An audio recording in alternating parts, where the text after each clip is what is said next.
Vamos falar sobre um dos documentos mais fascinantes da história. Imaginem uma base de dados completa, de um país inteiro, mas criada há quase 1000 anos. Muito antes de haver computadores, claro. Pois bem, é exatamente isso que é o livro do Juízo Final. O primeiro grande levantamento de dados de uma nação.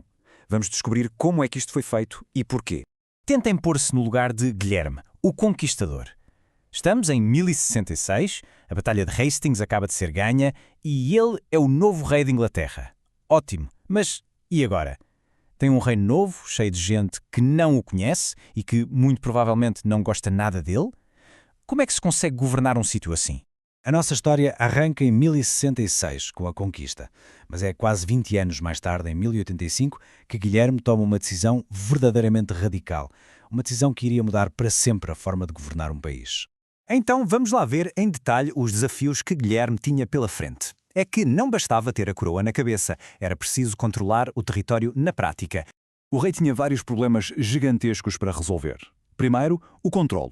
O país era grande e havia revoltas por todo o lado. Segundo, o dinheiro. Precisava de pagar a um exército forte para se proteger. Terceiro, a confusão. A conquista gerou uma confusão de papéis sobre quem era dono do quê. E o mais importante de tudo, ele não fazia a mínima ideia do valor real do seu novo reino. Quer dizer, como é que se pode cobrar impostos de forma justa sem saber o que taxar? E é aqui que entra a solução de gênio de Guilherme.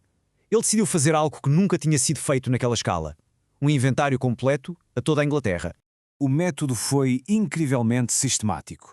Primeiro, o rei enviou os seus funcionários, os comissários, para todas as regiões do país. Aí, eles juntavam um júri de habitantes locais que tinham de jurar dizer toda a verdade sobre o que eles e os seus vizinhos possuíam.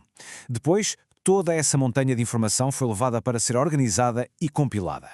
Ora bem, durante o censo usavam-se termos específicos, como o AID. Isto não era uma medida exata como um hectare. Basicamente, um AID era a porção de terra que se achava ser suficiente para uma família viver durante um ano. Pensem nisto não como metros quadrados, mas mais como uma unidade de valor para calcular os impostos de uma propriedade. E então, o que é que este levantamento gigantesco descobriu? Vamos ver o nível de pormenor a que eles conseguiram chegar. A resposta é praticamente tudo o que tinha valor económico, desde os campos de cultivo e os animais, até aos moinhos, locais de pesca e florestas. Mas o registro não se ficou pelos bens materiais. Contaram também as pessoas, divididas por estatuto social. E, muito importante, compararam o valor de cada propriedade antes da conquista e depois, para se perceber como é que a riqueza tinha mudado de mãos. Este dado é fascinante. O livro registou mais de 6.000 moinhos de água em toda a Inglaterra. Isto mostra o quão vital esta tecnologia era para a economia medieval, para moer o grão e fazer farinha. Eram, no fundo, uma fonte de rendimento muito segura para os seus donos. E para o rei, claro, cada moinho era uma pequena fábrica de impostos. Este gráfico ilustra na perfeição o que o livro nos conta. A economia era esmagadoramente agrícola. Quase toda a riqueza vinha diretamente da terra. As cidades como Londres já eram importantes, mas a sua contribuição económica era mínima, quando comparada com o poder da agricultura. Mas o livro do Juízo Final não é só sobre economia. Dá-nos um retrato incrivelmente nítido da estrutura social daquela época. A sociedade era mesmo uma pirâmide rígida. No topo estava o rei, que era o dono de tudo. Logo abaixo, os seus homens de confiança, os barões e os bispos, que recebiam terras em troca de lealdade e soldados. A grande maioria da população, essa, era composta por camponesas que trabalhavam a terra dos senhores. E na base, uma pequena população de escravos, embora a escravatura já estivesse a desaparecer nesta altura. Então, por que é que o livro ficou conhecido como Doomsday Book, ou seja, o livro do juízo final? Essa alcunha veio do povo. Para as pessoas comuns, este censo era algo assustador.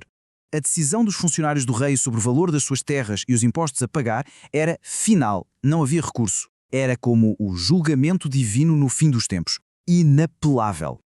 A recolha de dados terminou. Os livros foram escritos, mas a história está longe de acabar aqui. Vamos perceber porque é que este documento com mais de 900 anos ainda hoje é tão importante. E só um pormenor, que é incrível. O livro que temos hoje foi escrito em latim, em pergaminho, que é feito de pele de ovelha. E o facto de ter sobrevivido quase um milénio, praticamente intacto, é um verdadeiro milagre. O seu legado é imenso. Para os historiadores, é uma janela única para o passado, que permite saber a história de aldeias e cidades. Mas o impacto vai muito além. Representa o nascimento de uma burocracia governamental. Foi uma mudança radical. O poder já não vinha só da força da espada, mas também da informação escrita e organizada. Em resumo, o livro do Juízo Final foi, na prática, a primeira grande base de dados nacional do mundo. Uma proeza de organização e de poder que permitiu a Guilherme e a quem veio depois dele governar de uma forma muito mais eficaz. Isto deixa-nos a pensar. Hoje, nós criamos quantidades astronómicas de dados digitais todos os dias.